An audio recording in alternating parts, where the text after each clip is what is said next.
This week I wanted to finally try my hand at doing clay pins. I've been watching lots of YouTube videos on people making earrings and hair clips and just pins in general, and they're so cute. I really wanted to try my hand at it. By the way, I just wanted to really quickly say that this is definitely not a tutorial. If anything, it's like an anti-tutorial because I am literally doing it for the first time, so I had no idea what I was doing. I was just trying things out, and yeah, it's a very messy process. First, I'm conditioning the clay and rolling it out to cut into the shapes that I want. I tried cutting it with a razor blade and with those wooden tools, also with the ones that you make dots with, the ones with the blue handle that you'll see later on. And to be honest, I like the ones with the blue handle the most. They're not cutting tools, but they're really pointy, and for some reason that gave me the best results. After that, I'm smoothing up the edges because it's really bumpy and really crusty. It's super ugly, by the way. So I'm experimenting with the tools to see what helps me best, and I think the one that I like the most is the one with the silicone tip, or just tap in with a finger. By the way, I didn't know that the clay left such a thick residue in our hands. I really dislike that. Like throughout the whole process, I was very uncomfortable with it, and I think what I've learned already is that I'm definitely gonna try using gloves next time. It didn't matter how many times I washed my hands, it didn't seem to come off. It was really stuck.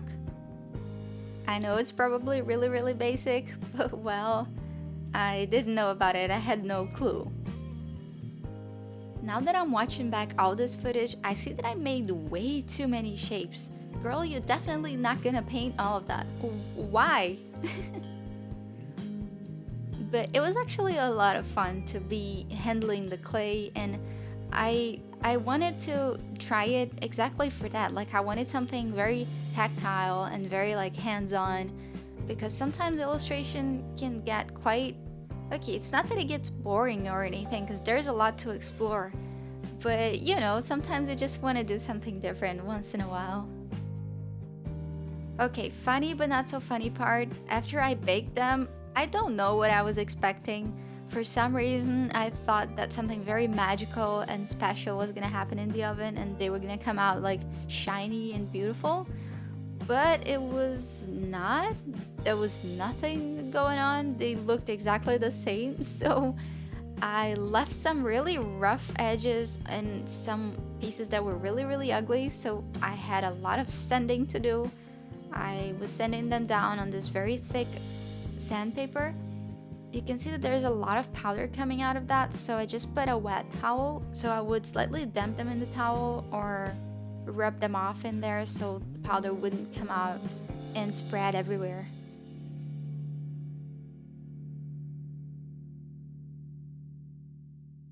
Next up, I got my favorite ones and I took a picture with the iPad and imported it into Procreate, and I'll do like a paint test on top of the image, so I already know exactly what the shape is and I could just play with it. And I can already see that the shape for my color system is all over the place. They should have been a little more rounded to fit the intersections and to have a little more space for the face in the center. But well, I was doing it freehand and didn't realize it, but it's fun time. We're gonna do it anyways. It's okay. I'm okay with it, so yeah. Let's just keep going.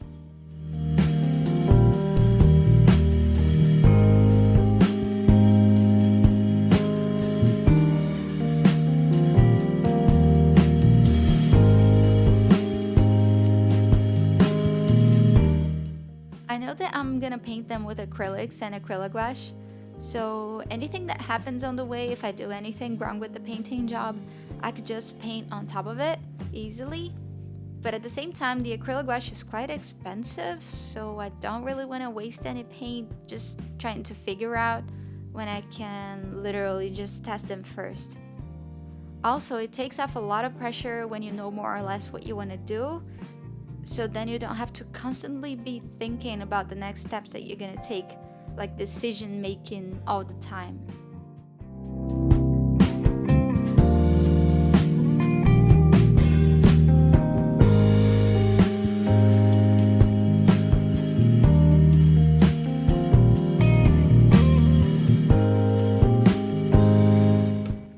Now into the painting step, my favorite.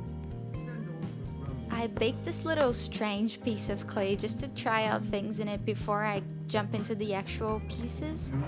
So I'm just trying out some dot tools and seeing how the paint interacts with the clay. It seemed to be pretty straightforward, so I didn't really film much.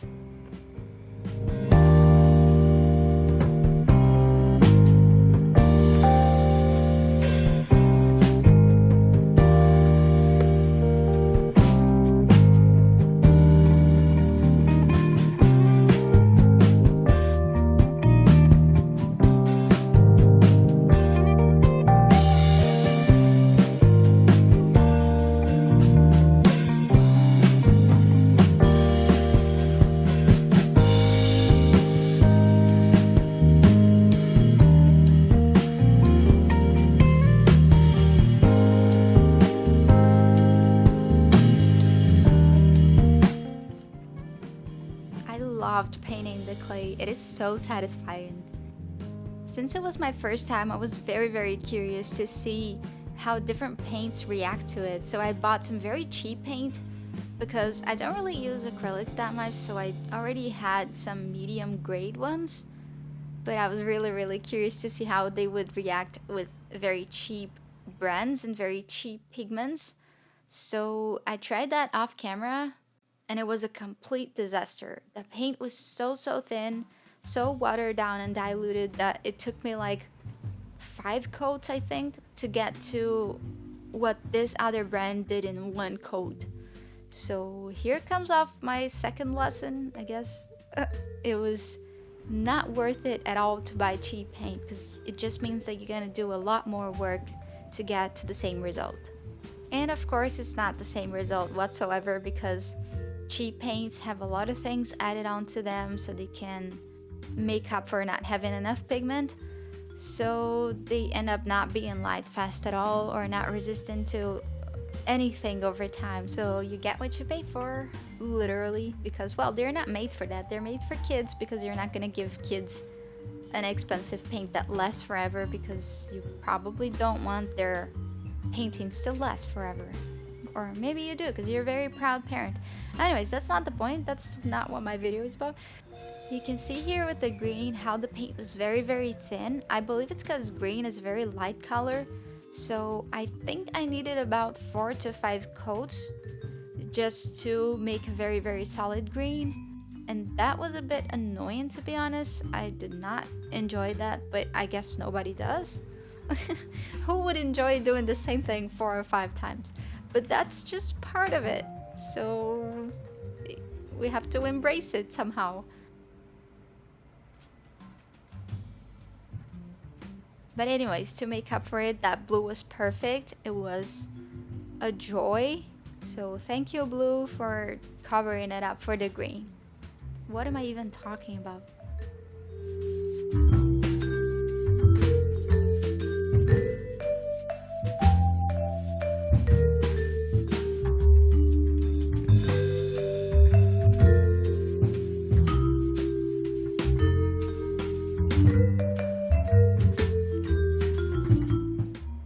I just cannot find enough words to describe how satisfying it was to add in the details and put little faces. It was just so pleasing and like, it's the best part for sure.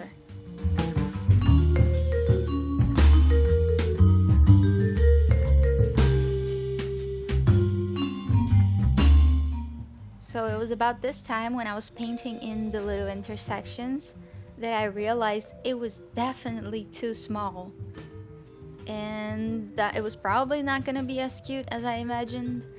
But well, this is still my first time, and I was still getting the hang of it, and I'll definitely do it again because I really love how they look. But yeah, that was completely off plan.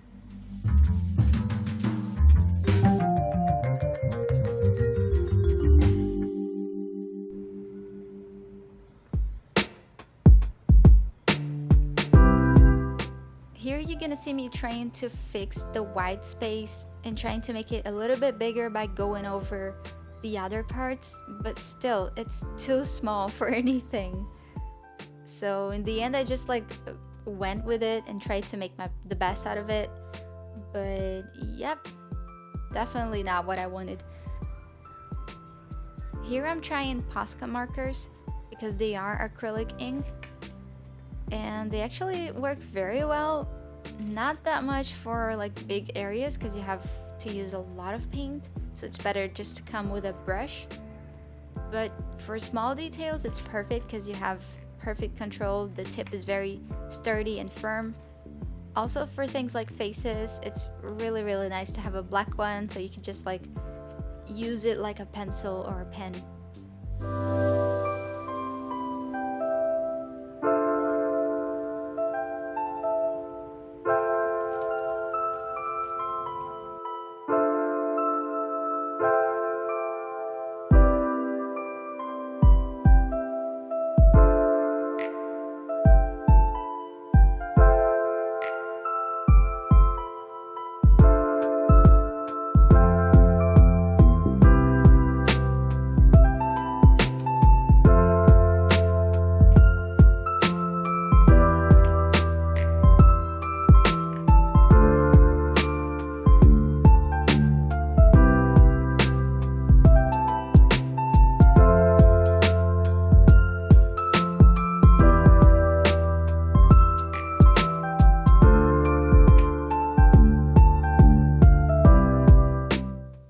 But yeah, don't believe me in anything I said because I just completely defended the Posca marker, but went away with the brush anyways.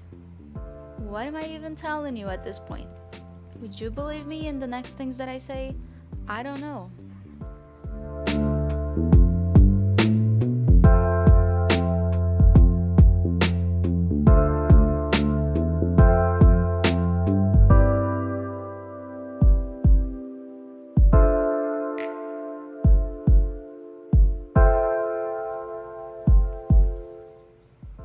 I thought these dot tools were gonna be everything I need because, well, they literally give you the same shape forever, so it's the perfect thing for having symmetrical and uniform dots. But there's something about holding a brush and just going with paint. It just feels better, it just feels like a painting. So yep, I'm coming back to the brushes.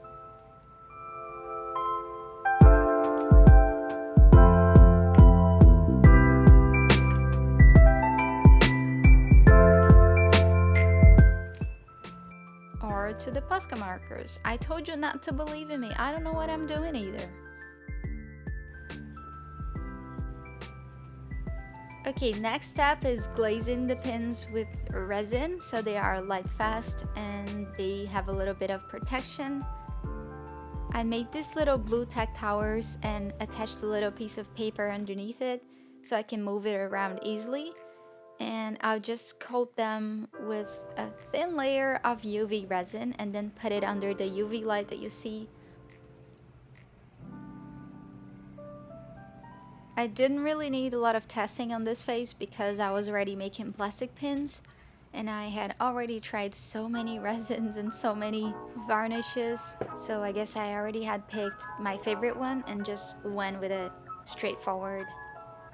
I love glazing because they become really vibrant and shiny, but at the same time I'm scared to do it because I keep imagining that glazing is gonna solve all my problems and they're suddenly gonna become the most beautiful things ever just by putting this coat of magic sparkly thingy. But that's not the case, so you better have a very cute piece already, so glazing is just like the icing on top of the cake instead of trusting the glazing to do all the magic for you. Which I don't know why my brain thinks like that. It's just I'm waiting for the magic to happen at every step. And yep. But I guess when you look at them like that, like a big cute family, there is magic. They're really cute. I really enjoyed doing the whole thing, and I'll definitely make some more.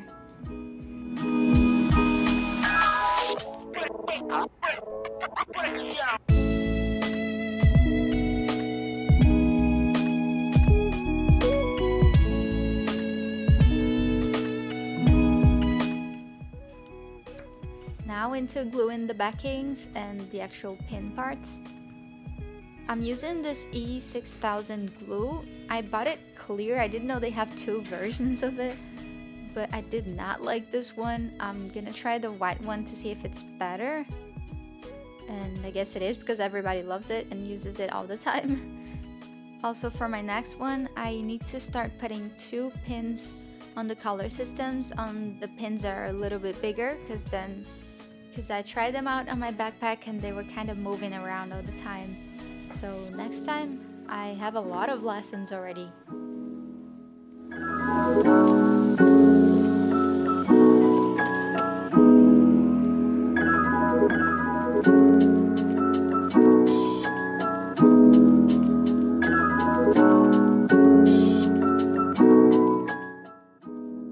This is the final step, designing the backing card for the pin. Again, I took a picture with my iPad and inserted it into the sketch file that I previously drew. And I cut out the mushroom so I could have the exact shape of it and paint around it. But next time I have to be less lazy and also like measure up the pin with a ruler or something, because it ended up being too big. So when I printed it out, it looked really small compared to the actual size of the pin. But that's okay, we learn, right?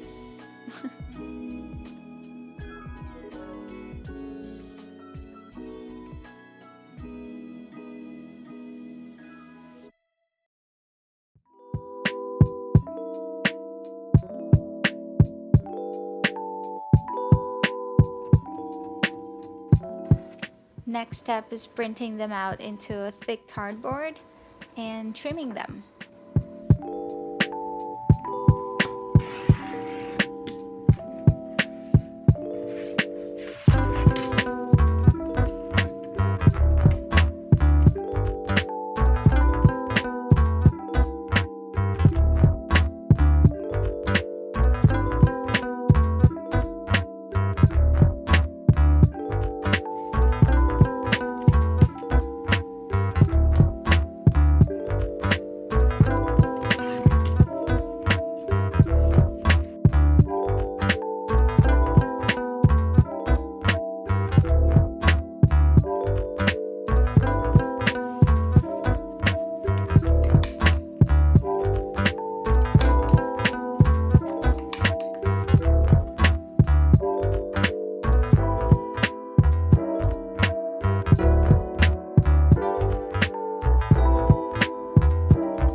Here they are side by side. I'm gonna take some pictures.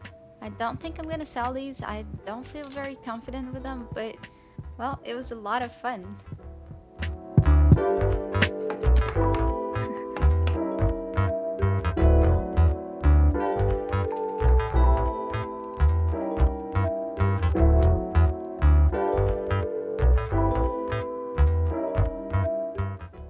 Here's how they look on my backpack in a little close-up. I think they look really cute. I'm excited to make some more. I can't wait to try more ideas and more different shapes and cute things. And I'll definitely show you when I do. So yeah, that's it for today. I'll see you on the next video. Bye!